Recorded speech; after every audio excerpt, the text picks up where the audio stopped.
Certaines histoires ne commencent pas dans le bruit. Elles commencent dans le silence. Un silence qui s'installe doucement, sans qu'on y prête attention, jusqu'au jour où l'on se réveille en réalisant qu'on retenait notre souffle depuis bien longtemps. Cette histoire parle d'un homme nommé Noah Carver et d'un chien appelé Rexel. C'est l'histoire de ce qui arrive quand le monde décide soudain qu'il n'a plus besoin de vous, et de comment, malgré tout, on trouve encore une raison de rester. Si tu t'es déjà retrouvé assis dans une cuisine vide après le dîner, à écouter l'horloge tic-taquer en te demandant si quelqu'un remarquerait ta disparition le lendemain, alors tu connais déjà une partie du chemin de Noah. Ce n'est pas un récit de héros ni de miracle, c'est l'histoire des petites décisions que l'on prend quand personne ne regarde, le choix de continuer, même lorsque la route devant soi semble terriblement sombre, la fidélité obstinée d'un chien qui n'a jamais appris à abandonner, et la découverte que rester, simplement rester, est parfois le geste le plus courageux qu'une personne puisse accomplir. Mais avant de plonger dans cette histoire, prenez une seconde. Aimez, partagez, abonnez-vous. Et dites-moi, d'où regardez-vous cette vidéo? J'adore voir jusqu'où voyagent de nos histoires. Depuis 11 kilomètres, la radio ne disait plus rien. Les mains de Noah reposaient sur son volant, détendu, calme, comme celle d'un homme ayant tenu ce même volant 10 000 fois. La route 14 s'étendait droit devant, vide, à part quelques camions de fret filant vers l'est, direction le Nebraska. La lumière de l'après-midi prenait cette teinte dorée propre au Colorado, celle des cartes postales, mais que les anciens du coin ne voyaient presque plus. À l'arrière du véhicule de patrouille, Rexel changea d'appui. Ses griffes claquèrent doucement contre le métal, puis il relâcha un souffle qui embua un instant la grille avant de disparaître. Noah jeta un œil à l'horloge du tableau de bord, 14h47. Encore 2 heures de service, mais aucune intervention en vue. Rien que le long trajet vers un poste où sa présence n'était plus qu'une habitude ou un oubli. Il pouvait rentrer plus tôt. Personne ne s'en soucierait. Le panneau indiquant le virage approchait. 1/4 de mile, tourné à droite, 15 minutes, et il serait sur son Porsche, assis avec une tasse de café devenue froide, une de plus.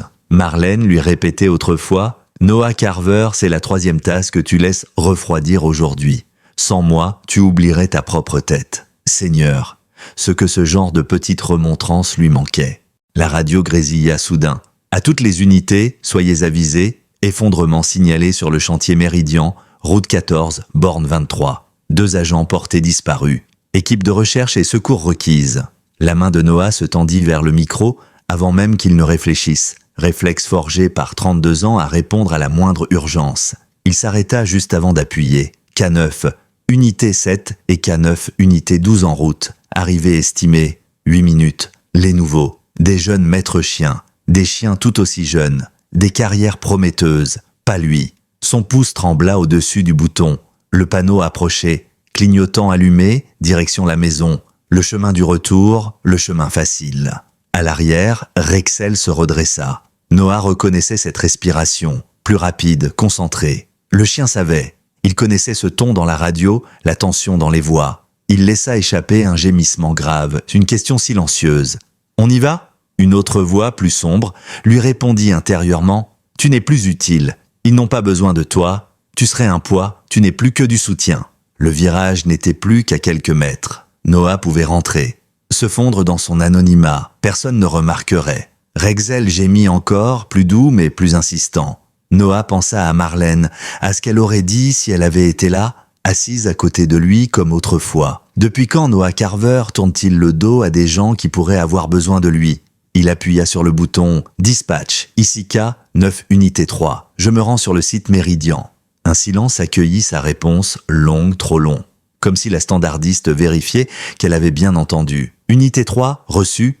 Vous êtes noté comme soutien. » Soutien. Noah prit à gauche, direction le chantier. Le site ressemblait à un chaos parfaitement orchestré. Camions de pompiers barricadant l'accès, ambulances alignées, portes ouvertes, techniciens installant un poste de commandement, radio crachant des ordres. Ce balai nerveux propre aux situations où chaque minute décide d'une vie. Noah gara son véhicule loin, là où les unités de soutien devaient rester. Le froid d'octobre l'enveloppa aussitôt, l'air sentait le béton brisé et le diesel. Le ciel virait déjà au violet, comme si le jour glissait hors du monde. Rexel tapait contre la porte de son compartiment, oreilles dressées, corps tendu. « Doucement, mon grand !» Noah attacha la laisse, ouvrit, et Rexel bondit au sol, immédiatement orienté vers l'est. Pas vers les projecteurs, pas vers les secours, vers une portion abandonnée, hors du chantier actif. Noah entendit quelqu'un l'appeler « Unité 3 !» Le capitaine des pompiers s'avançait, le visage creusé. « Vous êtes soutien. Restez près de la route, éloignez les civils. On vous contactera si nécessaire. » Il repartit avant même que Noah puisse répondre. Noah devait obéir, rester à l'écart, ne pas gêner. Rexel tirait vers l'est. Noah reconnaissait cette traction, celle des grands moments, celle des trouvailles qui changent le cours d'une opération, celle qu'on ignore à ses risques et périls. Il suivit le chien. Rexel s'arrêta devant une fissure minuscule dans le béton. Pas plus large qu'un poing, il tourna en rond, une fois, deux fois, puis se figea, statue vivante. Noah posa un genou, l'humidité glacée traversa son pantalon. Il approcha son oreille, rien, le vent, les cris lointains. « Tu te trompes, le chien se trompe, tu fais perdre du temps. » Puis un son, infime. Tape, tape, tape. Une pause. Tape, tape, tape. Quelqu'un frappait, quelqu'un vivant. Là-dessous, Noah inspira profondément. « Nous avons un survivant !» cria-t-il. Et tout le site bascula autour de ce simple cri. Les machines stoppèrent, les hommes coururent, les ordres fusèrent. Et pour la première fois depuis longtemps, Noah Carver n'était plus un fantôme dans sa propre unité. L'annonce de Noah déclencha un mouvement immédiat. Les équipes changèrent de position, les ordres fusèrent, les projecteurs se déplacèrent d'un pivot sec vers la zone indiquée. Le sol vibrait sous les pas précipités et les talkies-walkies se mettaient à crépiter comme un essaim de guêpes. Pour la première fois de la soirée, quelqu'un regardait Noah non comme un poids, mais comme celui qui avait trouvé quelque chose que les machines n'avaient pas vu. Un ingénieur structurel arriva en courant, suivi de 2 techniciens, munis d'un capteur acoustique. Ils se penchèrent, appliquèrent le micro contre le béton fissuré, échangèrent un regard, un hochement de tête. L'un d'eux annonça « On confirme un signal, faible mais humain ». Et soudain, tout passa en mode intervention critique.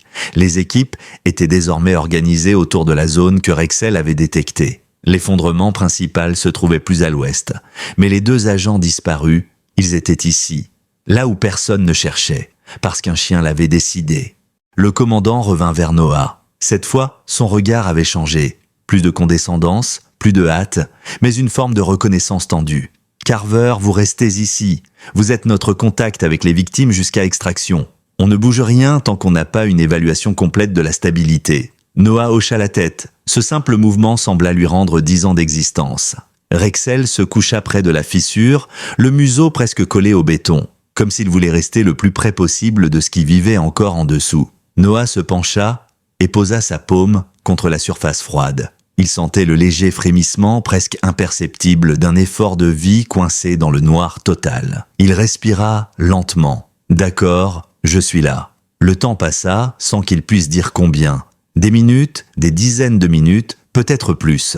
Les équipes évaluaient, préparaient des soutènements, analysaient chaque parcelle du sol pour éviter un second effondrement.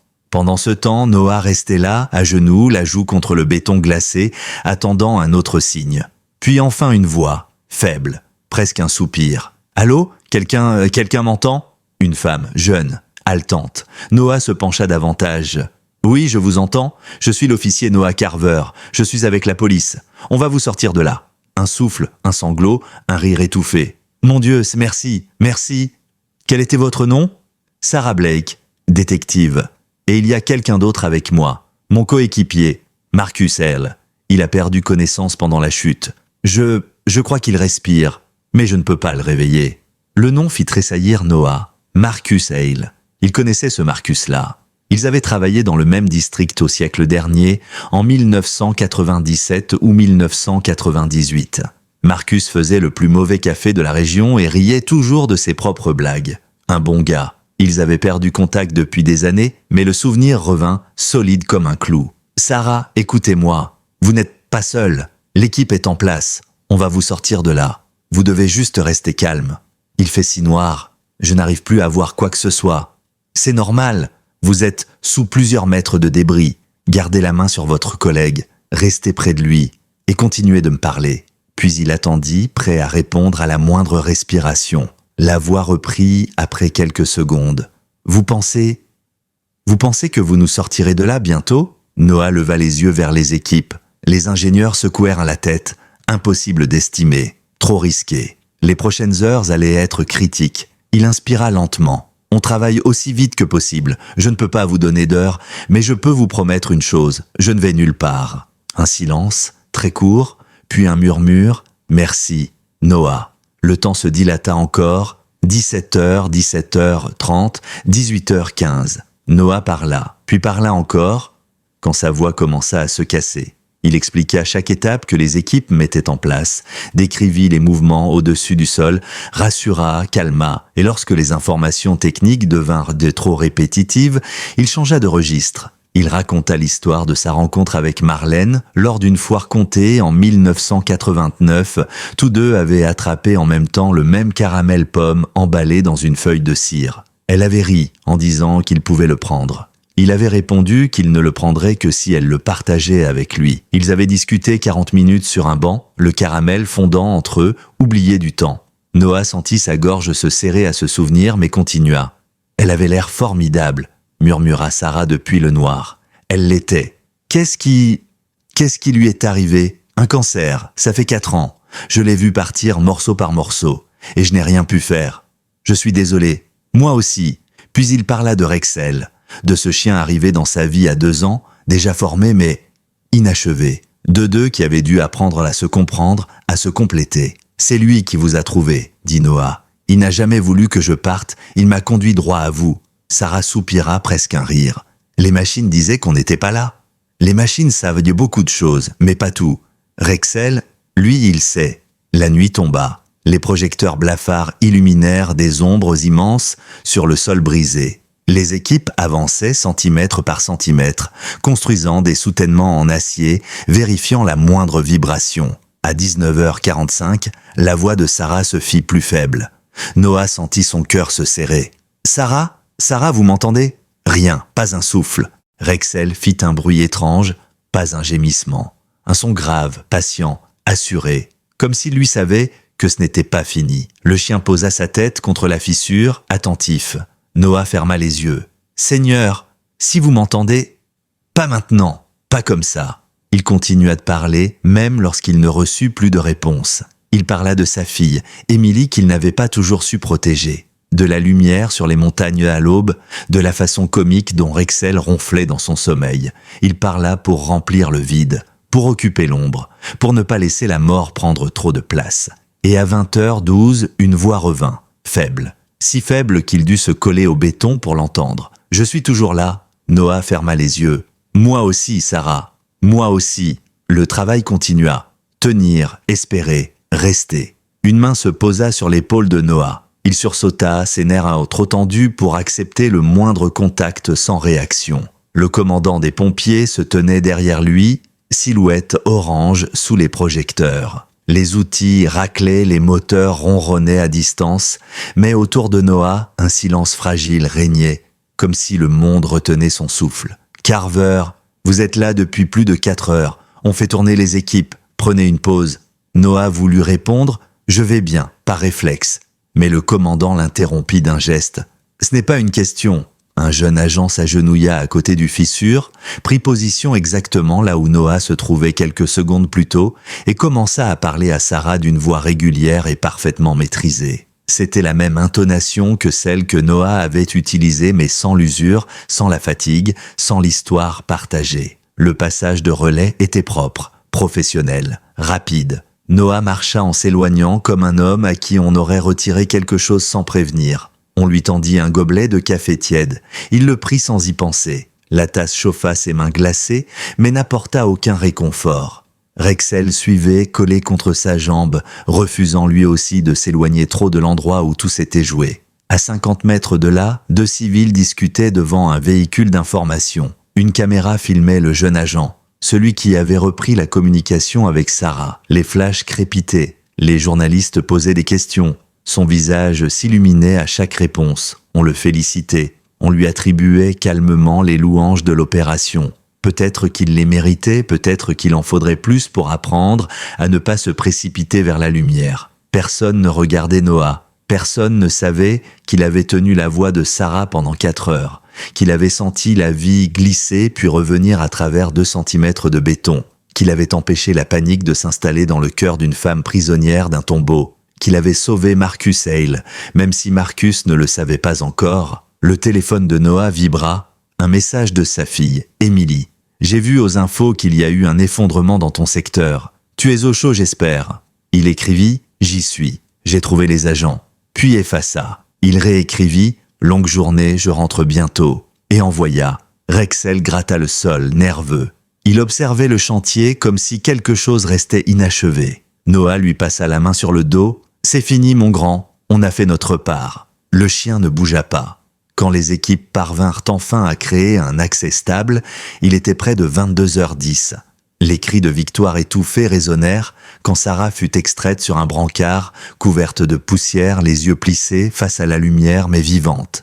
Elle tenait la main de Marcus Hale, inconscient mais respirant. 2 ambulances attendaient porte ouverte. Les secouristes firent leur travail avec une efficacité presque chorégraphiée. Noah observa depuis sa chaise pliante, à l'écart.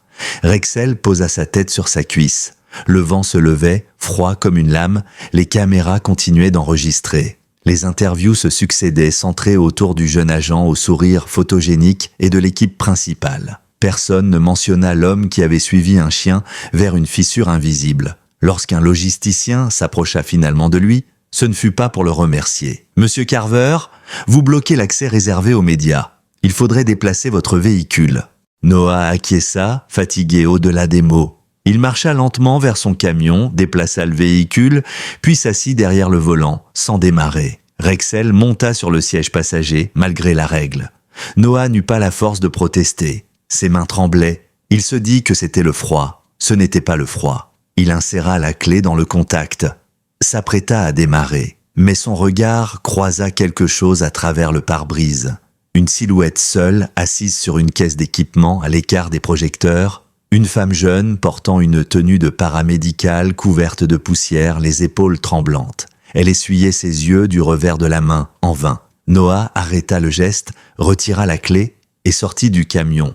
Elle ne l'entendit pas approcher, elle sanglotait en silence, sans retenue. Pas ces pleurs propres ou élégants que l'on voit dans les films. Non, ceux qui viennent d'un trop-plein, d'un poids trop lourd, d'une fatigue qui dépasse le corps. Rexel l'approcha sans hésitation.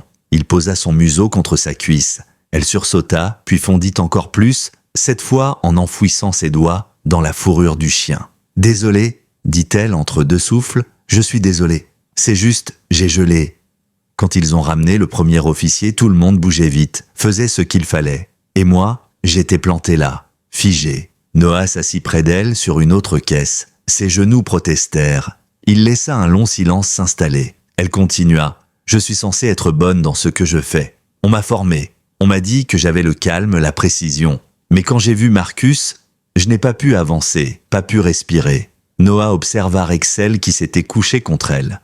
Aucun mot de réconfort instantané ne franchit ses lèvres. Il savait trop bien que la souffrance ne se dissout pas avec une phrase simple. Finalement, il demanda « Quelqu'un a été blessé parce que vous avez hésité ?» Elle leva les yeux surprise. « Non. Ils ont reçu les soins dont ils avaient besoin ?» Elle acquiesça. « Oui, l'équipe a assuré. Mais j'aurais dû... » « Alors vous n'avez pas échoué. » Elle le regarda longuement, comme si elle ne comprenait pas. Noah continua. « Hésiter ne veut pas dire rater. Hésiter veut dire que vous avez compris la gravité du moment. Que vous avez eu peur de mal faire parce que ça comptait ?» Elle secoua la tête. « Ça n'excuse rien. Ce n'est pas une excuse, c'est humain. » Rexel leva la tête et la posa sur le genou de la jeune femme. Elle glissa une main tremblante sur son pelage chaud.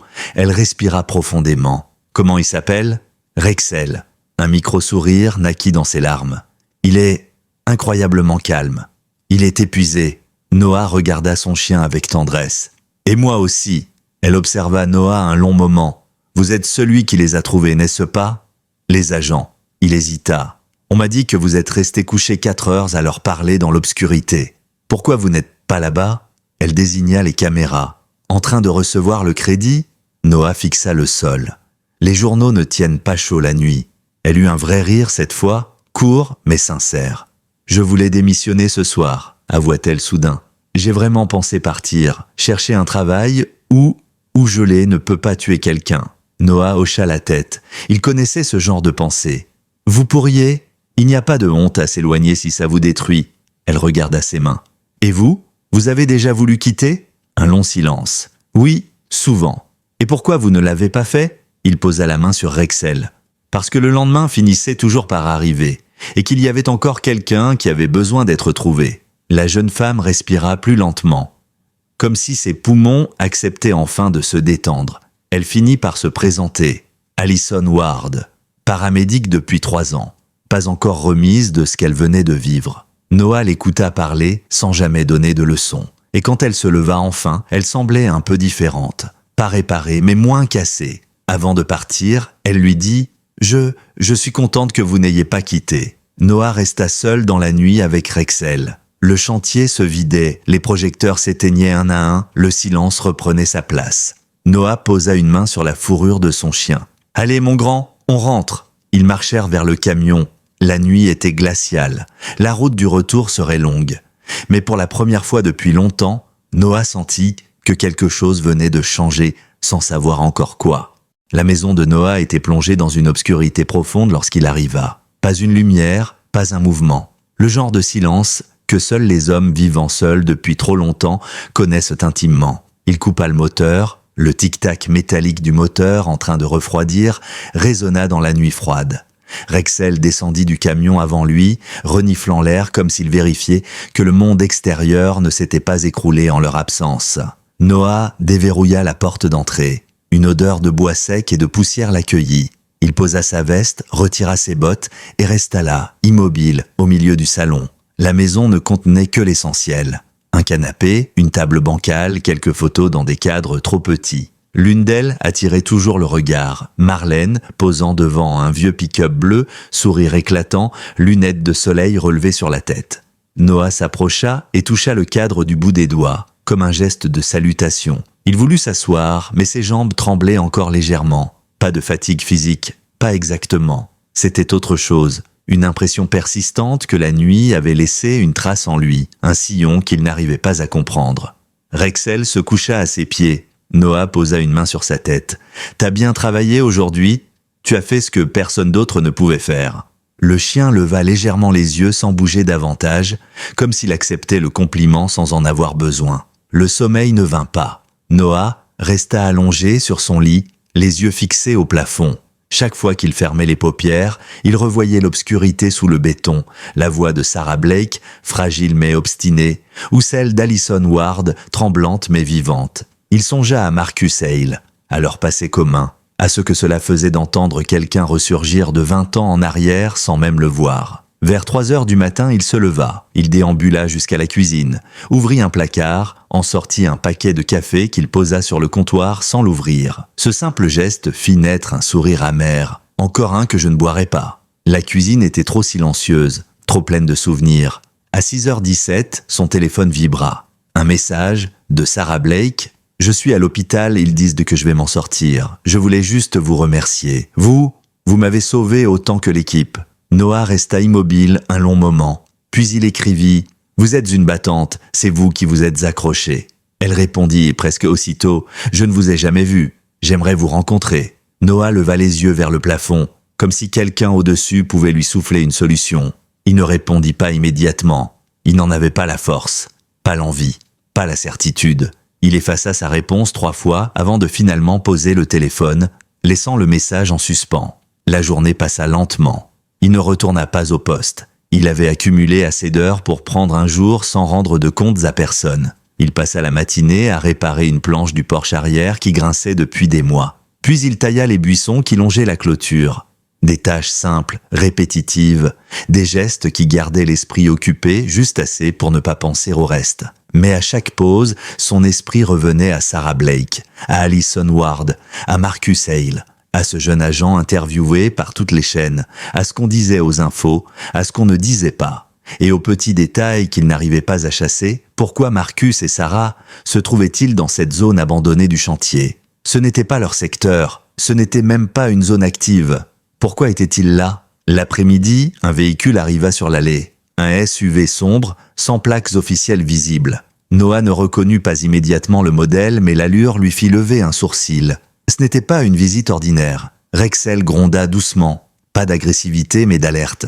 La portière s'ouvrit. Une femme en descendit, costume gris clair, tailleur impeccable, cheveux tirés en arrière. Elle portait un badge qu'elle rangea avant même de s'approcher. « Monsieur Carver ?» Noah resta droit, méfiant. « Oui. » Elle s'arrêta à quelques mètres. « Je suis l'inspectrice fédérale Dana Holloway. J'aimerais vous poser quelques questions concernant l'incident d'hier soir. » Le cœur de Noah fit un battement étrange. Pas de peur, plutôt une sensation d'être remis en jeu dans une partie à laquelle il ne savait pas qu'il participait. Il hocha la tête et l'invita à s'asseoir sur le porche. Elle resta debout. « Vous avez été le premier à signaler la présence de survivants dans la section est du chantier Meridian, est-ce exact ?»« Le premier, non, le seul, » répondit Noah. Elle nota quelque chose sur un petit carnet. « Pouvez-vous expliquer comment vous avez déterminé qu'il y avait quelqu'un sous cette dalle ? Les équipes avaient conclu que la zone était vide. » Noah regarda Rexel. « Le chien a signalé. » Holloway fronça les sourcils. « Les chiens de recherche n'ont pas été déployés dans cette zone. Je n'ai pas dit que c'était un chien de recherche. J'ai dit que c'était mon chien. » Elle le fixa longuement. « Vous avez quitté la zone de soutien sans autorisation pour suivre votre intuition ?» Noah resta silencieux. Elle nota encore. Puis, vous avez mentionné à plusieurs témoins avoir entendu des frappements. Est-ce exact ? Oui. Pouvez-vous décrire le motif ? Noah fronça les sourcils. Le motif ? Ce n'était pas du morse, si c'est ce que vous demandez. C'était comme quelqu'un qui essaie de rester conscient. Holloway referma son carnet. Savez-vous pourquoi 2 agents de police se trouvaient dans une zone non sécurisée du chantier Meridian, à un endroit qui ne correspondait à aucun itinéraire de patrouille, ni à aucun appel enregistré ? Noah sentit quelque chose se resserrer dans sa poitrine. Il répondit honnêtement « Non, mais je me pose la même question. » Holloway glissa son carnet dans sa poche. « Monsieur Carver, je vais être très direct. Ce qui est arrivé hier soir n'était pas un simple accident de chantier. Et les agents Blake et Hale ont peut-être été les témoins d'un événement qui dépasse de loin un effondrement structurel. Vous avez trouvé quelque chose que nous cherchions depuis longtemps. Une preuve que ce lieu n'était pas seulement un chantier. » Noah la dévisagea. « Qu'est-ce que vous essayez de me dire ?» Elle inspira profondément. « Qu'on a encore besoin de vous. » Rexel redressa brusquement les oreilles, comme s'il avait compris avant son maître que cette histoire, loin d'être terminée, ne faisait que commencer. Noah resta immobile un long moment, scrutant le visage impassible de l'inspectrice Dana Holloway. Le vent qui traversait la colline faisait claquer légèrement le portillon du porche, mais elle n'en montra aucune réaction. Son regard, net comme une lame froide, ne s'était pas détaché du sien. Rexel, lui, n'avait pas bougé, le corps tendu, prêt, comme s'il percevait quelque chose d'invisible, un fil tendu dans l'air entre ces 2 adultes. Holloway reprit la parole avec une lenteur calculée. « Je vais vous poser une question simple, monsieur Carver, une seule. Et j'aimerais que vous réfléchissiez bien avant d'y répondre. Quand vous avez entendu ces frappements sous le béton, vous êtes sûr que c'était humain ?» Noah sentit un frisson lui glisser le long de la colonne vertébrale. Ce n'était pas une question qu'un enquêteur posait à brûle-pourpoint. C'était une question posée par quelqu'un qui savait déjà quelque chose. Il croisa les bras, cherchant à garder son calme. C'était quelqu'un qui tentait d'attirer l'attention. C'était... Il s'interrompit. À vrai dire, il n'avait jamais vraiment réfléchi à ce que ces frappements avaient signifié au-delà de l'évidence. Ils avaient été faibles, irréguliers, par moments presque trop précis, puis soudain chaotiques. Ce n'était pas du morse, mais ce n'était pas non plus le genre de bruit désespéré qu'un corps à demi inconscient produit dans le noir. C'était humain, répéta-t-il, comme s'il se convainquait lui-même. Holloway inclina légèrement la tête. Très bien, alors je vais vous montrer quelque chose. Elle sortit son téléphone, fit défiler plusieurs fichiers, puis lui présenta un clip audio. Ceci a été enregistré 3 heures après l'effondrement. Très peu d'équipes étaient encore sur site. Écoutez, elle appuya sur lecture. Un bruit sourd, répétitif, emplit l'air. Un motif étrange, un peu trop régulier, un peu trop intentionnel. Noah fronça les sourcils. « Ce n'est pas ce que j'ai entendu. »« Non » répondit Holloway. « Ce que vous avez entendu venait d'un endroit différent. Et d'après les relevés sismiques du sol, ce 3e point d'impact ne correspond à aucun volume souterrain répertorié. » Elle rangea son téléphone et le regarda droit dans les yeux. « Quelque chose où quelqu'un répondait à vos appels, monsieur Carver. Mais pas depuis le même compartiment où se trouvaient les 2 agents. » Noah se redressa lentement. « Vous insinuez quoi exactement ? Qu'il y avait quelqu'un d'autre là-dessous ? Je dis qu'il existe un écart entre ce que les machines ont détecté et ce que vous avez détecté. Elle baissa la voix. Et parfois, quand la technologie échoue, c'est un homme et un chien qui trouvent ce que les autres ne veulent pas voir. Une colère sourde monta dans la poitrine de Noah. Je suis à 9 jours de la retraite forcée. Vous savez ce que cela signifie? Je ne suis pas votre héros. Je ne suis pas votre dernier espoir. Je suis un dossier qu'on a déjà classé. Je ne dois rien à personne. Holloway resta impassible. Ce que vous devez ou ne devez pas m'importe peu. Ce qui m'importe, c'est ce que Rexel a senti. À la mention du nom du chien, Rexel leva la tête, comme s'il attendait qu'on lui adresse une commande. Noah serra la mâchoire. « Qu'est-ce que vous me demandez exactement ?» Holloway inspira profondément. « Je vous demande de m'aider à comprendre comment 2 agents se sont retrouvés dans une zone interdite. Je vous demande de revisiter le site avec moi. Je vous demande de faire confiance à vos instincts, parce que, qu'on le veuille ou non, ce sont eux qui nous ont donné nos seuls survivants. » Il secoua la tête. « Je n'ai plus la légitimité pour faire ça. Je suis pratiquement déjà dehors. Alors, faites-le en tant que civil. Les héros ne sont pas toujours en uniforme, monsieur Carver. Parfois, ce sont juste des hommes auxquels le monde a refusé le droit de disparaître. » Le silence retomba sur le porche. Un silence lourd, chargé. Elle ajouta finalement « Nous repartons demain matin, réfléchissez-y. » Elle lui tendit une carte sobre, sans emblème, sans titre, simplement un numéro. « Appelez-moi si vous changez d'avis. Et, si vous ne m'appelez pas, alors prenez soin de vous et de votre chien, les deux. » Lorsque son SUV disparut au bout de la route, Noah resta seul avec Rexel. Il s'assit lentement sur les marches du Porsche. « Qu'est-ce que tu en penses, toi ?» demanda-t-il à voix basse. Rexel posa sa tête sur la cuisse de son maître. Un geste simple, mais porteur d'une certitude que Noah ne parvenait pas encore à atteindre. Toute la soirée, il tourna et retourna la situation dans son esprit. Chaque détail, chaque bruit, chaque mot prononcé par Sarah Blake ou Marcus Hale. Rien ne collait, rien n'expliquait pourquoi ils se trouvaient là, ni pourquoi leur présence avait été effacée des rapports initiaux. Il se souvenait surtout du moment où Sarah avait cessé de répondre. Ce silence brutal, puis son retour, fragile comme un fil qui se retend. Ce moment-là n'avait jamais quitté son esprit. Il y avait eu autre chose sous ce béton, quelque chose qu'il n'avait pas su nommer. À 23h02, son téléphone vibra. Un message. « Sarah Blake, est-ce que vous allez bien? Je n'arrête pas de penser à cette nuit, à ce que vous avez fait. » Noah prit une grande inspiration avant de taper une réponse. « Je vais bien, essayez de vous reposer. » Elle répondit « J'ai rêvé que j'étais encore là-dessous. J'entendais votre voix, mais il y avait une autre voix aussi. Quelqu'un d'autre. Je sais que ça paraît fou. Je voulais juste vous le dire. » Noah resta figé. La phrase résonnait parfaitement avec ce que l'inspectrice Holloway avait suggéré. Il ne répondit pas. Le sommeil mit des heures à venir. À 5h14, sans qu'il sache vraiment pourquoi, il attrapa la carte laissée par Holloway.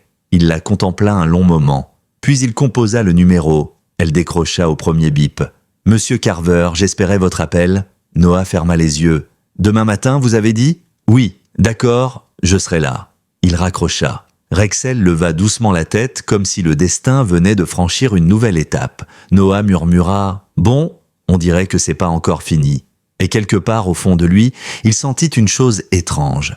Une chose qu'il n'avait plus ressentie depuis longtemps. Pas de la peur, pas de l'espoir, quelque chose de plus ancien, de plus instinctif. L'intuition que ce qui l'attendait au site Méridian n'avait jamais été destiné à rester enterré. Le lendemain, le ciel était d'un gris métallique. Le genre de gris qui avale les couleurs et fait paraître le monde plus silencieux qu'il ne l'était réellement. Noah se gara sur le parking boueux qui bordait encore le chantier Meridian. Le site, depuis l'accident, avait été partiellement fermé, mais des équipes d'ingénieurs continuaient de circuler. Des rubans jaunes flottaient au vent, accrochés à des piquets tordus. Rexel, assis à la place passager, un privilège qu'il n'avait obtenu que depuis la semi-retraite forcée de son maître, observait l'endroit sans un son. Un autre véhicule arriva quelques instants plus tard. Un SUV noir, vitre teintée, semblable à celui de la veille. L'inspectrice Dana Holloway en descendit avec la même précision mécanique que la veille, comme si chaque geste avait été préprogrammé. Elle s'approcha, sa silhouette nette contrastant avec le décor chaotique. « Merci d'être venu », dit-elle en ajustant son manteau. « Je ne savais pas si vous alliez changer d'avis. » Noah haussa un sourcil. « J'ai dit que je viendrais. » Elle hocha simplement la tête. « Bien, suivez-moi. » Ils franchirent derrière le ruban de sécurité. 2 agents en uniforme s'écartèrent après un bref échange de regards. Apparemment, Holloway avait une autorité qui dépassait celle d'un simple enquêteur fédéral. Noah l'a suivi entre les gravats. Le sol craquait sous leurs semelles, les restes de béton brisés s'enfonçant légèrement dans la terre humide. Le site n'avait rien d'un lieu paisible. La destruction y avait laissé une atmosphère étrange, presque vibrante. « Nous allons retourner à l'endroit où Rexel a signalé la première fois », expliqua Holloway. Noah observa chacune de ces étapes. Il n'arrivait pas à décider si elle savait parfaitement ce qu'elle cherchait ou si elle cherchait quelqu'un qui saurait chercher à sa place. Quand ils atteignirent la section Est, là où le sol s'était affaissé en plusieurs strates, Holloway se tourna vers lui. « Faites comme la nuit de l'accident. Laissez le chien vous guider. » Noah inspira profondément. Le froid lui mordait les mains, mais il connaissait ce terrain d'un autre point de vue, celui de l'écoute. Le silence n'était jamais total pour un homme comme lui. Il avait appris à distinguer les nuances, les bruits parasites, les impulsions lointaines. Mais rien de tout cela n'importait réellement. La clé, ici, c'était Rexel. Il détacha la laisse. Le chien baissa immédiatement la tête, reniflant l'air, les débris, les fissures. Il avança lentement, une dizaine de mètres, puis ralentit. Ses pattes contournèrent un bloc de béton qui semblait avoir été déplacé depuis la nuit de l'incident. Noah le suivait de près, surveillant la moindre tension dans le dos du chien, chaque frémissement. Il en avait déjà vu des centaines au cours de leurs années de travail. Cette posture-là, ce n'était pas une simple alerte, c'était une forme de certitude. Rexel s'arrêta net. Il leva brusquement la tête vers une paroi de béton qui semblait n'avoir aucune importance. Juste un pan brisé, rien d'autre. Puis il gratta une fois du bout des griffes, une seule fois. Noah sentit un frisson remonter le long de son échine. « Ici ?» demanda Holloway d'une voix soudain plus basse. « Ici !» confirma Noah. Les ingénieurs en attente s'approchèrent. Holloway leur fit signe d'un mouvement précis. « Retirez cette section avec précaution. Pas d'outils lourds. Je veux un accès propre. » Ils acquiescèrent et se mirent au travail. Des marteaux, des leviers, des scies diamantés. Rien de brutal. Chaque geste contrôlé. Parmi eux, un jeune technicien, nerveux, lança un regard à Noah. « Pourquoi on fouillonne ici ? Les capteurs n'ont rien détecté. » Noah répondit sans le regarder. « Parce que lui a détecté quelque chose, en désignant Rexel. » Après 10 minutes d'effort, un bruit différent résonna. Un bruit creux, comme si la paroi ne reposait pas sur du solide mais sur un vide. L'ingénieur en chef, un homme massif nommé Turner, descendit lentement dans la cavité qu'il venait de dégager. « Inspectrice, il y a quelque chose là-dessous. Définissez quelque chose de Turner. » Il se pencha davantage. « Ce n'est pas un sous-sol, c'est une pièce. » Noah échangea un regard avec Holloway. Était-ce vraiment une surprise pour elle ? Rien dans son visage ne trahissait la moindre émotion. « Écartez-vous » dit-elle simplement. Turner et ses hommes retirèrent les derniers blocs avec une délicatesse inhabituelle pour un chantier. Bientôt, une ouverture apparut. Pas une brèche naturelle, une trappe ancienne, en métal épais, rouillé, scellée depuis très longtemps. Knox, l'un des techniciens, murmura « On dirait un accès de maintenance, mais ce type de structure n'existait pas dans les plans d'origine. » Holloway se pencha, observa la surface. « C'est parce que cela n'a jamais appartenu au chantier Meridian. » Elle sortit une lampe tactique de sa poche, l'alluma et la dirigea vers les bords de la trappe. Des marques y étaient gravées. Pas des lettres, pas des chiffres, quelque chose d'autre. Noah plissa les yeux. « C'est quoi ces symboles ?» Holloway mit quelques secondes avant de répondre. « Nous pensons qu'il s'agit d'anciennes inscriptions de maintenance militaire. Un code abandonné depuis les années 70. » Noah la fixa. « Vous saviez que quelque chose était ici ?» Elle ne répondit pas, ce qui confirmait tout. Turner proposa d'ouvrir la trappe, mais Holloway refusa. « Non, pas avant que M. Carver ne confirme. » Noah se tourna vers elle, stupéfait. « Moi ? Oui ? Si quelqu'un ou quelque chose se trouvait là-dessous, alors c'est vous, ou plutôt Rexel qui l'aperçut. » Elle désigna le métal corrodé. « Approchez. » Noah inspira profondément. Le froid semblait s'être infiltré jusqu'à ses os. Il posa la main sur la trappe, le contact fut glacial, étrangement glacial, comme si le métal n'avait jamais absorbé la chaleur du soleil. Il colla ensuite son oreille contre la surface. Il ferma les yeux, son souffle s'apaisa. Le monde autour de lui disparut. Il n'y eut plus que ce silence souterrain, ce silence oppressant, ce silence qui n'était pas vraiment un silence, puis quelque chose, feinte, très feinte, un son minuscule, presque imperceptible, mais pas une illusion, une pulsation, 2, une pause, 3, pas un frappement, pas un appel au secours, quelque chose d'autre, Noah recula brutalement, comme si une décharge l'avait parcouru. Il regarda Holloway. Elle demanda calmement « Qu'avez-vous entendu ?» Noah se passa la main sur le visage. « Ce n'est pas humain », murmura-t-il. Le silence qui suivit fut plus lourd que n'importe quelle confirmation. Holloway ferma les yeux un instant comme si elle s'attendait à cette réponse et qu'elle la détestait malgré tout. Puis elle murmura « Alors, il est encore vivant ». Noah recula un pas. « Qui il ? De qui parlez-vous » Elle rouvrit les yeux. Et pour la première fois depuis qu'il l'avait rencontré, Noah y vit quelque chose, de la peur. Elle répondit simplement « De l'officier qui manquait encore à l'appel ». Noah sentit sa gorge se serrer. « Quel officier ? Ils étaient deux, Sarah et Marcus ?» Holloway acquiesça lentement. « C'est ce que vous croyez. Mais 3 noms figuraient sur le registre du matin. 3. Le 3e a été effacé après l'incident. Volontairement. » Elle marqua une pause. « Son nom est Austin Merrick. Il a disparu il y a 12 ans. » Noah recula comme si on venait de lui frapper la poitrine. « Alors comment ?» Elle le coupa, parce qu'il ne devait pas être retrouvé. À leurs pieds, la trappe vibra légèrement, comme si quelqu'un ou quelque chose avait compris qu'on venait enfin de l'entendre. Noah resta figé, ses yeux fixés sur la trappe qui vibrait très légèrement sous leurs pieds. Ce n'était pas une vibration mécanique, pas un mouvement du sol, pas un animal. C'était quelque chose d'intentionnel, quelque chose qui répondait. Son souffle forma une buée froide dans l'air, alors que Rexel, lui, se tenait complètement immobile, oreilles redressées, muscles contractés, prêt à bondir ou à reculer au moindre signal. Holloway, elle, ne bougeait pas. On aurait pu croire qu'elle respirait à peine. Son regard fixé sur cette plaque métallique rouillée semblait chargé d'un poids trop lourd pour un seul être humain. Noah serra les dents. « Vous allez devoir m'expliquer, maintenant. » Holloway hocha lentement la tête, comme si elle savait que ce moment finirait par arriver. Austin Merrick faisait partie d'un programme spécial il y a longtemps, un programme qui a été officiellement démantelé, mais officieusement, certaines de ses ramifications ont continué. Elle inspira profondément. Merrick avait été affecté à la surveillance d'un site militaire abandonné situé ici même, bien avant le début du chantier Meridian, mais après sa disparition, le site a été recouvert et scellé. On nous a ordonné d'oublier. Noah fronça les sourcils. Disparu. Dans quelles circonstances ? Elle hésita, cherchant les mots. On a retrouvé son véhicule. Pas son corps, pas d'armes, rien. Mais l'enregistrement radio de ce jour-là mentionnait un dernier message coupé en plein milieu. Elle marqua une pause. Le message disait « Je crois que ce n'est pas humain ?» Après ça, plus rien. Noah sentit sa gorge se serrer. « Et vous n'en avez parlé à personne ? On nous en a empêché. Vous connaissez les protocoles gouvernementaux, monsieur Carver. Certains dossiers ne doivent pas exister. Celui-ci en fait partie. » Il fixa la trappe.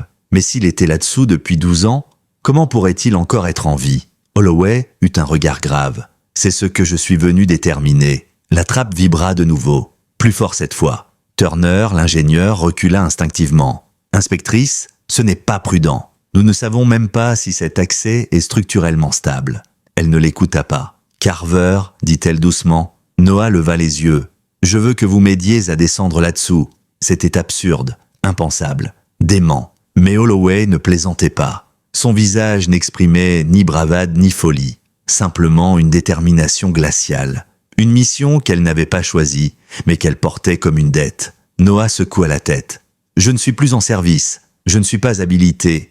Et je ne descendrai pas dans un trou scellé depuis 12 ans pour chercher un fantôme. » Elle s'approcha, baissa la voix. « Vous l'avez entendu. Ce n'était pas humain, » répéta-t-il. Ce n'était pas seulement un bruit, c'était une réponse.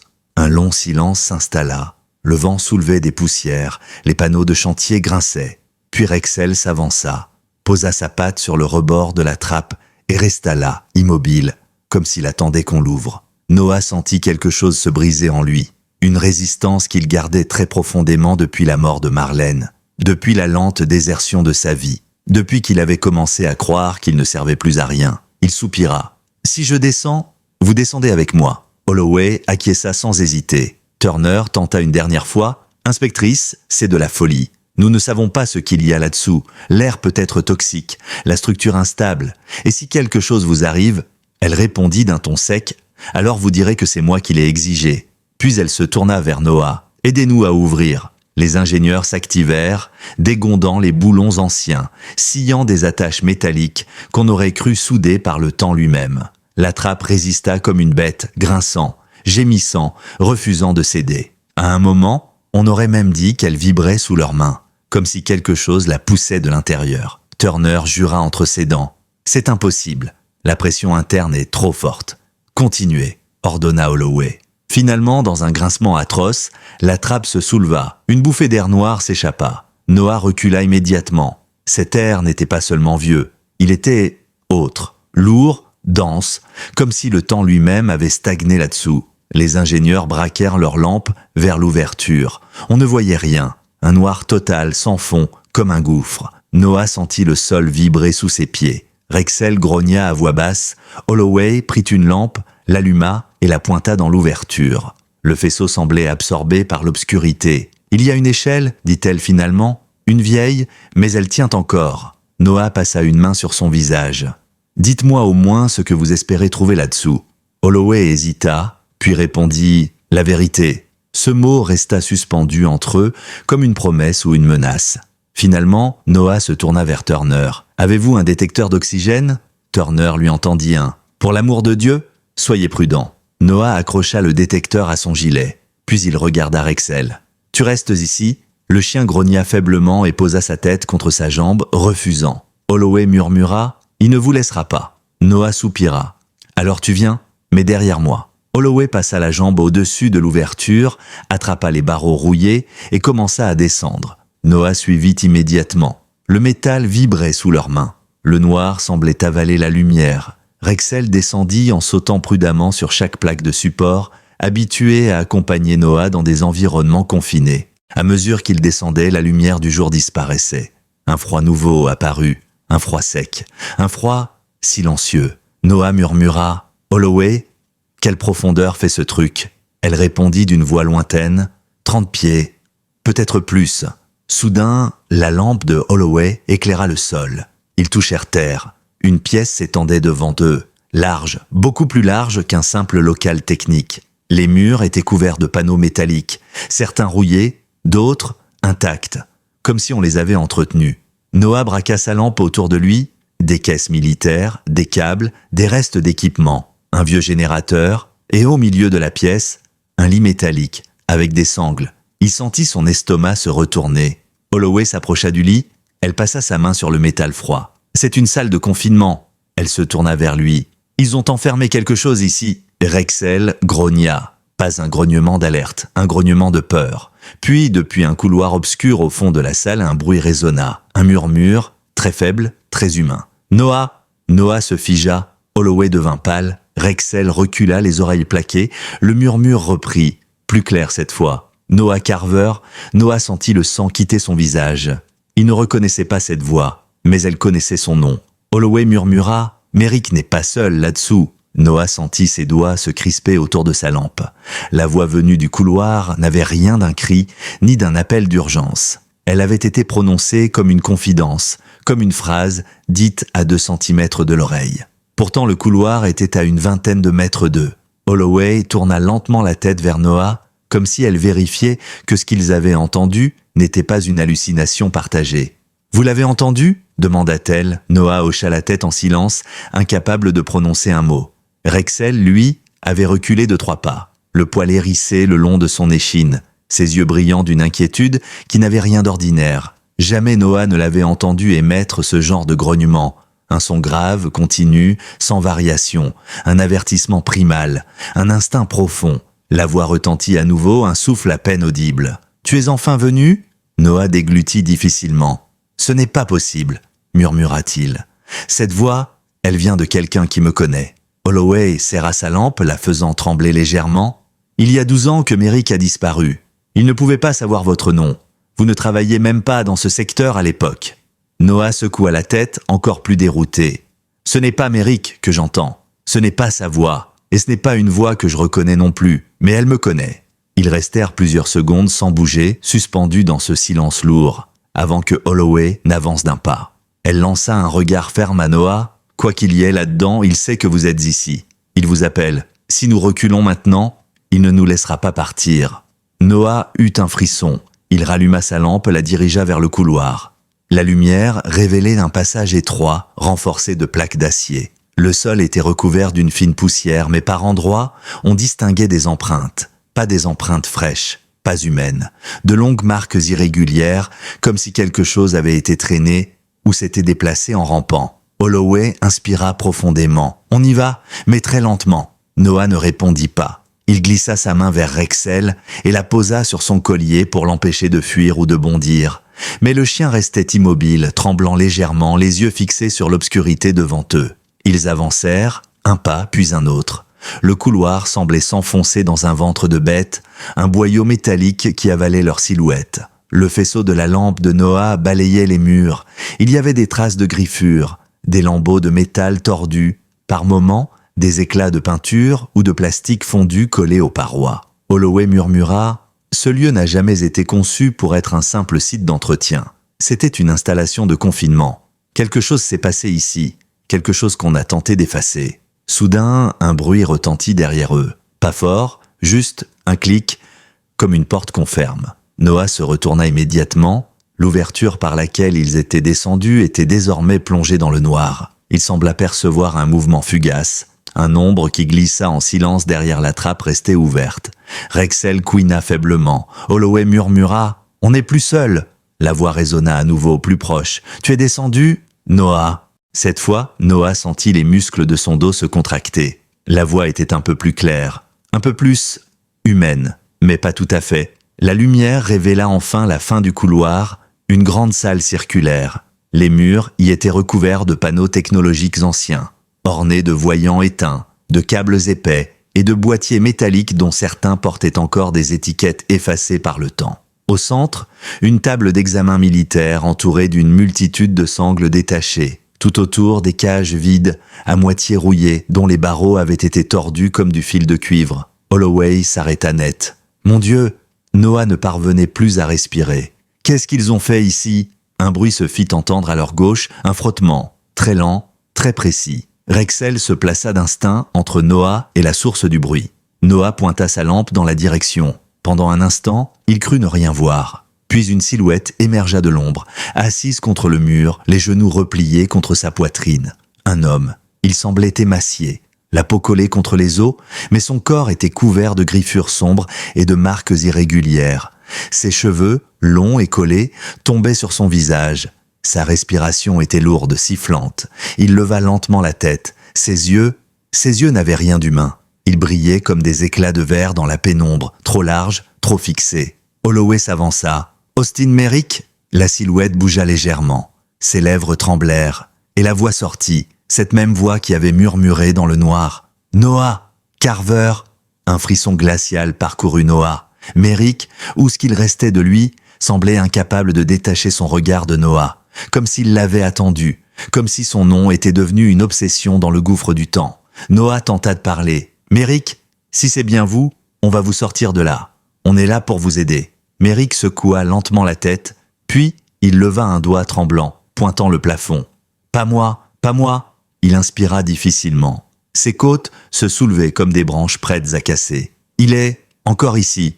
Holloway fronça les sourcils. « Qui ça ?» Merrick éclata d'un rire étranglé, un son presque animal. « Celui que vous avez enfermé, celui que j'ai gardé, celui qui ne dort jamais. » Puis il planta ses yeux dans ceux de Noah. « C'est toi qui l'attendais. » Un choc électrisa la pièce. Holloway recula instinctivement. Rexel grogna, cette fois plus violemment, les crocs découverts. Noah sentit sa gorge se serrer. « Pourquoi moi ? Je ne vous connaissais pas ? Je ne connaissais personne lié à ce lieu. » Merrick éclata à nouveau d'un rire malade. Ce n'était pas le rire d'un homme. C'était le rire d'un survivant brisé, d'un témoin d'épouvante. Parce que tu l'as entendu, là-haut, avant même que nous le sachions. Il posa une main tremblante sur la paroi, comme pour montrer quelque chose d'invisible. Tu l'entends encore maintenant, n'est-ce pas ? Et à cet instant précis, Noah comprit. Il réalisa que, depuis qu'il avait posé la main sur la trappe la veille, un son ténu vibrait quelque part dans son crâne. Pas un vrai son, pas un bruit, un murmure à peine perceptible, un appel, un fil sonore, un souffle, quelqu'un ou quelque chose l'appelait depuis ce sous-sol oublié depuis des décennies. Holloway sentit le changement sur son visage. « Qu'est-ce que vous entendez, Carver ?» Noah n'eut pas le temps de répondre. Un fracas retentit dans le couloir derrière eux, comme si quelque chose d'énorme venait de frapper la paroi. Puis un autre, plus proche, plus fort. Le plafond vibra, les murs se mirent à trembler. Merrick hurla, « Il arrive !» Rexel aboya, cette fois avec une terreur pure. Holloway sortit son arme. Noah sentit son cœur exploser dans sa poitrine. Dans le couloir obscur, des pas résonnèrent, lents, calculés, hors du rythme humain. Quelque chose avançait vers eux, quelque chose qui connaissait son nom. Les pas résonnaient dans le couloir comme des coups portés à même les nerfs de Noah. Chaque vibration parcourait le métal, ricochait contre les parois et revenait jusqu'à lui, plus lourde, plus profonde, comme si la structure entière servait de caisse de résonance à une présence qui n'aurait jamais dû exister. Holloway pointa son arme vers l'obscurité, bras tendu mais tremblant. Ce tremblement n'avait rien d'un manque d'entraînement. C'était la peur pure, viscérale, celle qui abolit la logique et les certitudes. Rexel, lui, avait reculé jusqu'à coller son flanc contre celui de Noah. Le chien vibrait de peur, pas un simple réflexe animal, un instinct de survie qui hurlait fuit. Merrick, toujours recroquevillé contre le mur, se mit à respirer comme un homme en train de se noyer. « Vous auriez dû partir, vous auriez dû le laisser dormir. » Noah se tourna vers lui. « Qu'est-ce qu'il y a dans ce couloir, Merrick? Qu'est-ce qui arrive ?» L'homme secoua la tête si violemment que ses cheveux collés fouettèrent dans son visage. « Pas un quoi, un qui, une expérience, un échec, un survivant. » Holloway jeta un rapide coup d'œil à Noah. « Vous saviez qu'il y avait une deuxième entité ici ?» Merrick eut un rire tremblé. « Pas une entité, pas une créature, quelqu'un qui n'est plus tout à fait quelqu'un. » Son regard devint vide. « J'ai essayé de l'arrêter pendant des années. Je l'ai empêché de sortir. J'ai essayé de le garder endormi. Mais hier, l'effondrement, les pas s'interrompirent d'au soudain. Le silence se fit, absolu, comme si l'air retint son souffle. Holloway plissa les yeux. « Pourquoi il s'est arrêté ?» Noah répondit, malgré lui, à voix presque inaudible. « Parce qu'il nous écoute !» Le faisceau de sa lampe vacilla, non pas par manque de batterie, mais comme si quelque chose absorbait la lumière elle-même. Puis une silhouette apparut à l'entrée du couloir. Pas entièrement, juste une ombre d'abord, une forme vaguement humaine, trop grande, trop immobile, trop silencieuse. Noah sentit son cœur se mettre à battre contre ses côtes, comme un poing qui cherche à sortir. Holloway leva son arme. « Ne vous approchez pas, nous ne voulons pas vous faire de mal. » La silhouette avança d'un pas. Juste un. Le bruit du pied sur le sol métallique fut atrocement lent. La lumière révéla une partie du torse, une peau pâle presque translucide. Des cicatrices anciennes comme des lignes qui avaient été brûlées puis refermées. Les ombres glissaient sur lui comme si son corps changeait légèrement à chaque respiration. Puis la lumière se posa sur son visage et Noah comprit. Un choc violent lui cloua le souffle. Ce visage, il était humain. Ou plutôt, il l'avait été un jour. Les yeux étaient creusés, mais d'une profondeur anormale. Leurs pupilles semblaient flotter dans un océan d'ombre. La bouche tremblait légèrement, comme si les muscles ne savaient plus comment fonctionner. Et pourtant, on aurait dit qu'il souriait, juste assez pour transformer tout son visage en une caricature inquiétante d'émotions humaines. La silhouette parla. Sa voix était brisée, comme un écho arraché au fond d'un puits. « Noah, ce n'était pas la voix d'un étranger. Ce n'était pas la voix de Merrick. Ce n'était même pas la voix d'un homme. C'était la même voix que Noah avait entendue sous le béton. La voix qui avait murmuré son nom dans la nuit. La voix qu'il avait appelée depuis l'ombre. Holloway hurla presque « Qui êtes-vous » La silhouette inclina lentement la tête comme un enfant apprenant un geste nouveau. « Oubliez » souffla-t-il. « Laissez ici. Laissez pour mourir. » Noah sentit une bouffée de pitié écraser momentanément sa peur. « Vous êtes un officier ? Vous faisiez partie de l'équipe ? Vous êtes Merrick ?» La créature secoua la tête, très lentement. Puis, elle leva un doigt tremblant vers Merrick. Merrick hurla. « Non, pas moi, pas moi !» La créature prononça d'une voix qui vibrait d'une peine déformée. « Il m'a gardé, m'a surveillé, m'a enfermé. » Puis elle pointa Noah. « Mais toi, tu es venu !» Un frisson glacial parcourut Noah. « Je ne connais rien de toi. Je ne savais même pas que cet endroit existait. » La créature avança d'un demi-pas. « Tu m'as entendu ?» Elle porta la main à son propre crâne comme pour imiter un geste humain. « Avant les autres, avant les machines, avant qu'ils ne m'abandonnent. » Holloway comprit la première. « Vous percevez les vibrations, les signaux, les sons sous des seuils qu'un humain ne peut pas entendre ?» La créature tourna la tête vers elle comme si elle venait seulement de remarquer sa présence, puis elle secoua la tête. « Non !» Ses yeux se posèrent de nouveau sur Noah. « Lui m'entend, lui seul. » Noah sentit son estomac se nouer. « Pourquoi moi ?» Un souffle traversa la pièce. La créature répondit « Parce que tu es brisé, comme moi. » Le silence qui suivit fut insupportable. Holloway ajusta son arme. « Restez où vous êtes. » La créature ne bougea pas. Puis elle murmura « Tu peux me sortir d'ici. » Noah eut l'impression que ses os devenaient du verre. « Sortir d'ici ? Non, non, je ne peux pas. » Elle pencha la tête. « Tu veux partir ? Toi aussi. » Cette phrase le cloua sur place, comme si quelqu'un avait ouvert un tiroir dans son âme, comme si quelque chose là-dessous connaissait son épuisement, son vide, son envie de disparaître depuis des années.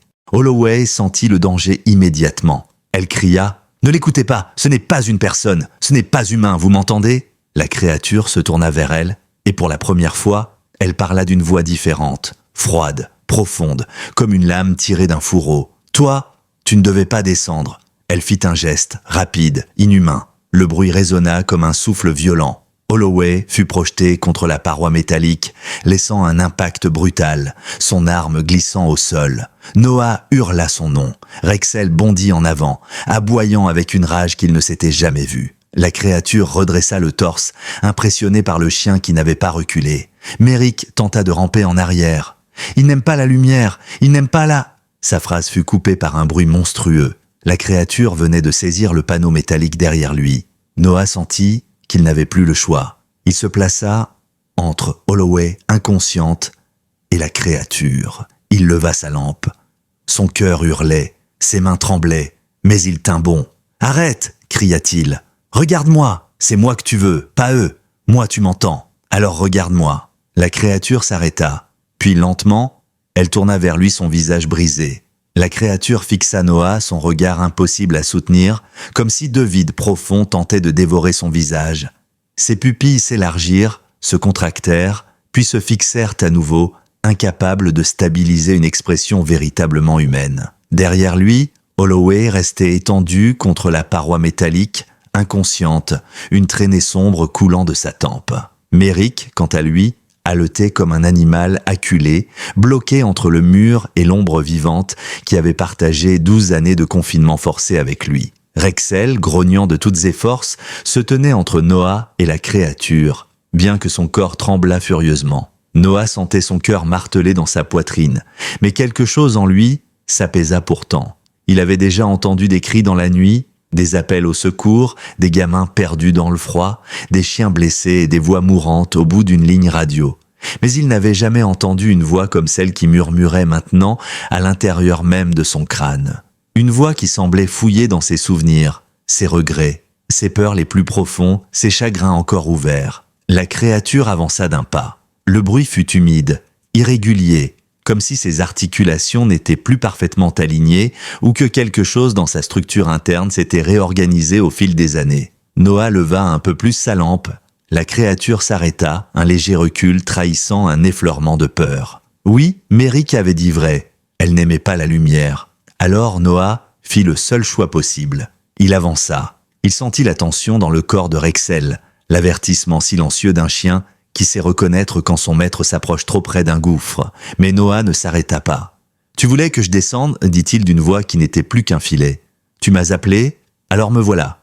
Je suis là. » La créature pencha la tête, intriguée, fascinée presque. « Tu entends ?» souffla-t-elle. « Tu entends depuis là-haut. Comme moi autrefois ?» Noah serra sa lampe plus fort. « Dis-moi pourquoi. Pourquoi moi ?» La créature leva une main. Sa paume, ouverte, dévoilait une peau épaisse, presque translucide, striée de veines sombres. Cette main avait servi à frapper les murs, à gratter le métal, à survivre dans l'obscurité. Et maintenant, elle s'avançait vers lui, lentement, presque avec douceur. « Tu es brisé » murmura-t-elle. « Comme on me l'a fait, comme ils t'ont laissé devenir. » Elle avança encore. « Toi, tu comprends le silence ? Tu sais ce que c'est d'être oublié. » Ces mots transpercèrent Noah comme un couteau. Il n'avait jamais parlé de cela à personne, pas même à Marlène, pas même à Émilie.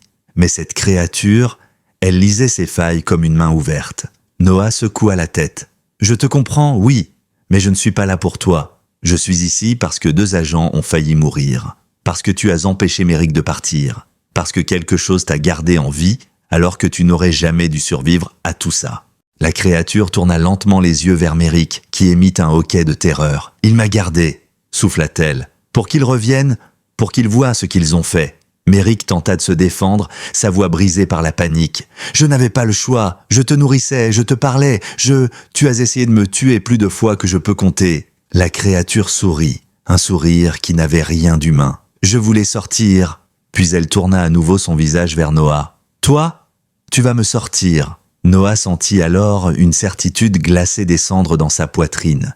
Il n'y avait aucune façon de faire sortir cette chose, aucune façon de la ramener en surface sans condamner potentiellement des dizaines de personnes, aucune façon de la laisser vivante et libre. Il avait vu des bêtes blessées par peur, des humains déraillés par douleur, mais ceci, ce n'était ni une bête ni un humain. C'était un cri devenu forme, une souffrance devenue corps, une voix devenue monstre. Noah prit une longue inspiration. Non, la créature se figea. Quoi ? Noah leva sa lampe, l'éclairant de plein fouet.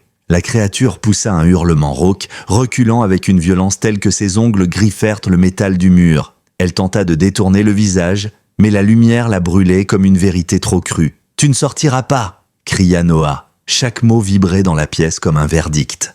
La créature se redressa soudain, ses articulations claquant comme des os réarrangés. Elle hurla. « Tu m'as entendu ? Tu m'as entendu ? Tu es à moi ?» Elle bondit, mais Rexel se jeta en travers de sa trajectoire, aboyant avec une fureur qui n'avait rien de celle d'un chien de service. C'était un cri de guerrier. La créature fut déstabilisée une fraction de seconde, juste assez pour que Noah saisisse l'arme de Holloway au sol. Il leva le pistolet, mais ses mains tremblaient. Tirer, ne pas tirer, tirer, ne pas... La créature se rua de nouveau. Alors Noah tira, une fois, 2 fois, 3 fois. Les balles frappèrent son torse, son épaule, son flanc. Elle hurla, un son si aigu qu'il fit vibrer les panneaux, un son qui n'avait rien de vivant. Elle s'effondra contre les cages rouillées, renversant le matériel dans un grand fracas. Elle tenta de ramper, mais ses membres se tordaient sous elle. Des fils noirs coulaient de ses plaies, pas du sang, une matière dense, opaque. Holloway, reprenant conscience, grogna. « Noah, qu'est-ce qui... » Elle se redressa, vit la créature au sol, vit Noah tenant son arme, vit les traces de lutte, son visage blêmi. « Il faut refermer, maintenant, avant qu'elle... » La créature hurla encore, tendant une main vers Noah. « Noah, ne me laisse pas ici, tu m'entends, je suis... » Mais ses mots se déchirèrent dans l'air. Son corps s'effondra, ses yeux se révulsèrent. Puis lentement, trop lentement, elle cessa de bouger. Noah resta figé. Le silence revenait. Un silence vrai. Pas celui de l'appel, pas celui du murmure. Un silence normal. Holloway approcha, posant une main sur son épaule. « Vous avez fait ce qu'il fallait ?» Noah secoua la tête. « Je ne sais pas. » Mais il savait. Il avait arrêté quelque chose qui n'aurait jamais dû exister. Méric pleurait sans son. « Vous ne comprenez pas ? Vous ne comprenez pas ce que j'ai dû faire pour rester vivant. » Noah lui répondit « Vous n'aviez pas à porter ça seul. » Ils remontèrent à la surface, Holloway blessé, Méric soutenu entre 2 ingénieurs, Noah portant Rexel qui tremblait encore. Quand la lumière du jour frappa son visage, Noah ferma les yeux, il respira enfin. Les équipes fédérales refermèrent la trappe, puis la soudèrent, puis coulèrent du béton. Aucun rapport ne fut écrit, aucun nom ne fut ajouté, aucune explication ne fuya. Ce lieu, cette chose, cette histoire ne devait jamais exister. Dans son camion, Rexel posait la tête sur ses genoux, Noah regarda Holloway. Elle avait son expression habituelle, froide et contrôlée. Mais lorsqu'elle lui dit « merci », ce fut sans masque. Il prit la route, le crépuscule tombait, et pour la première fois depuis longtemps, une sensation étrange naquit dans la poitrine de Noah. Non pas du soulagement, non pas de la tristesse, mais le sentiment doux amer qu'il n'était plus seul. La radio grésilla. Une voix, une vraie, une voix humaine. Unité 3, Noah Carver, ici le poste. On voulait juste vérifier que vous alliez bien. Noah sourit, un sourire simple, fatigué, humain. Je vais bien, je rentre. Et quelque part, dans l'ombre de la trappe scellée, dans un silence enfin vide, plus rien ne murmura son nom.